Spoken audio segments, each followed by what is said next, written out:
नमस्कार, जियोपॉलिनॉमिक्स में आपका स्वागत है। आज हम बात करेंगे ईरान की। ईरान में चल क्या रहा है? राष्ट्रपति जी ने क्या वाकई इस्तीफा दिया? इस्तीफा देने वाले हैं? इस्तीफा दे चुके हैं और मंजूर नहीं हुआ? समझ में नहीं आ रहा है।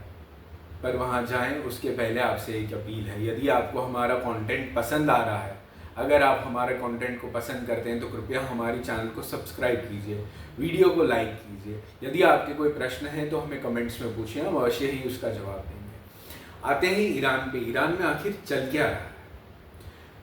आज की जो ईरान की हालात हैं वो समझने के लिए हमें थोड़ा इतिहास में जाना पड़ेगा। इतिहास में जब जाएं तो हम जाते हैं 1970s में जब वहाँ पे वहाँ के राजा थे। शाह रज़ा मोहम्मद पहलवी उनका नाम था। वो वहाँ के राजा थे। अभी उनका राज चल रहा था, लेकिन उनके राज में विद्रोह हो रहा था। वो बहुत ही ज़्यादा वेस्टर्न लिबरल आइडियाज़ को ईरान की जो सोसाइटी है उसमें लाना चाहते थे। पर हम जानते हैं कि कभी भी किसी तरह का आप परिवर्तन अगर अपने समाज में लाना चाहते हैं तो वो परिवर्तन ऐसे ही नहीं आता, उसके लिए समाज को भी आपको रेडी करना पड़ता है। तो वो समाज को, खासकर समाज के निचले वर्ग को रेडी नहीं कर पाए, तैयार नहीं कर पाए, और धीरे धीरे उनके खिलाफ रेजिस्टेंस बढ़ता गया।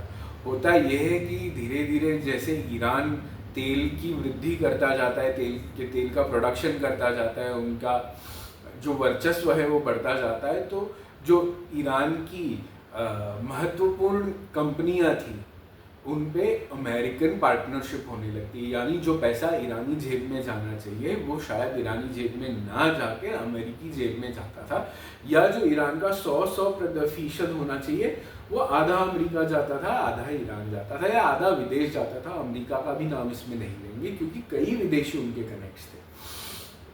तो उनके विरोध में जो है वो प्रदर्शन बढ़ता जाता है। लेकिन उनकी जो आर्मी थी, ईरानियन आर्मी, वो वफादार रहती है राजा को। कई जगह पे जो प्रोटेस्ट थे उनको बहुत ही वायलेंट तरह से क्रब भी किया जाता है। मेरे पिछले ईरान के वीडियो में देखिए, मैंने कहा था कि ईरान का भूगोल इस तरह का है कि वहाँ पे अगर किसी को हुकूमत चलानी हो तो वहाँ की हुकूमत आसानी से नहीं चलती, क्योंकि बहुत ही पहाड़ी टेरेन है ईरान का।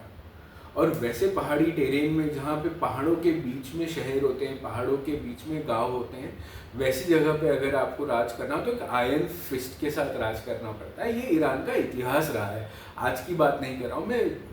1,500 साल से उस जियोग्राफिक क्षेत्र का, उस भूगोल का ये इतिहास रहा है। तो जो आर्मी थी वो मोहम्मद रज़ा पहलवी की एकदम वफादार आर्मी थी। होता क्या है कि फाइनली रिवॉल्यूशन में जब वहाँ तख्ता पलट होता है, जनता जब पूरी तरह से विद्रोह पे आ जाती है, तो शाह को देश छोड़ के भागना पड़ता है। और तभी आते हैं सुप्रीम लीडर इमाम साहब जो हैं, वो फ्रांस में रहते थे, वो तभी एग्जाइल में रहते थे, पर वो आते हैं, ईरान को बदलना चाहते हैं। ईरान धीरे धीरे धीरे धीरे आज का जो ईरान है, जिसे हम इस्लामिक ईरान कहते हैं, इस्लामिक रिपब्लिक ऑफ ईरान जिसे कहा जाता है, आज का ईरान तभी बनता है।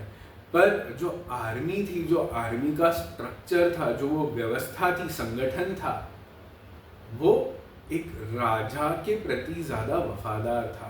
तो जो नए सुप्रीम लीडर आते हैं वो हमेशा से इस चीज़ से डरते रहते कि कहीं पुरानी वफादारी बाहर आ गई तो।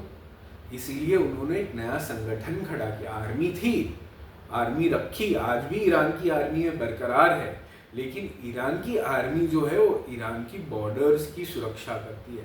अंदरूनी सुरक्षा के लिए उन्होंने एक नया संगठन खड़ा किया जिसे कहते हैं IRGC, Islamic revolutionary guard Corp, और उनको धीरे धीरे पावर्स देना शुरू किए।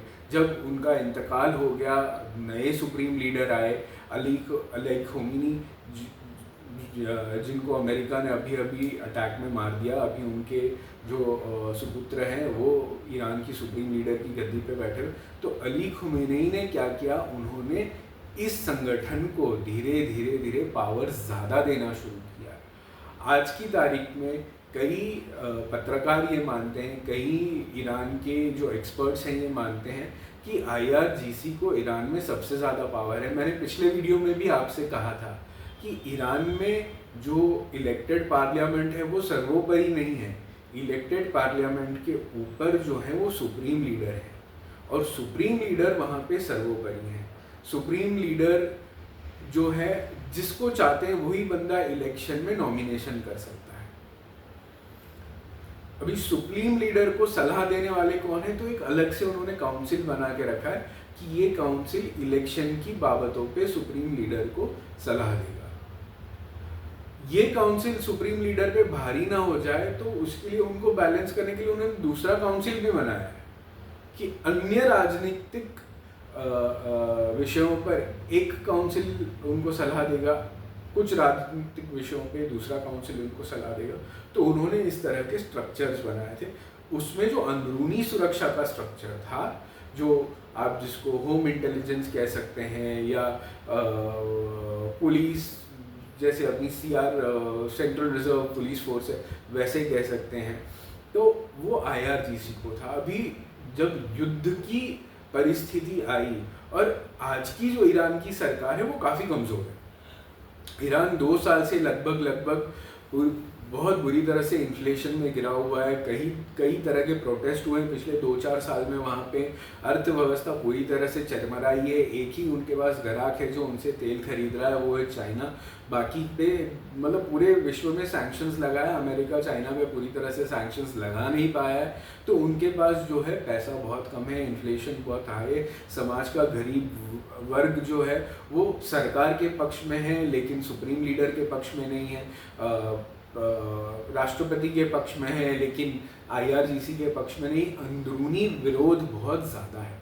लेकिन ईरान एक सभ्यता रहा है, तो सभ्यता जब ये देखती है कि बाहर से विदेशी कोई हमला करता है तो वो एक हो जाते हैं। इसके लिए आज आप समाचार में भी बहुत कम आ रहा है कि प्रदर्शन हो रहा है।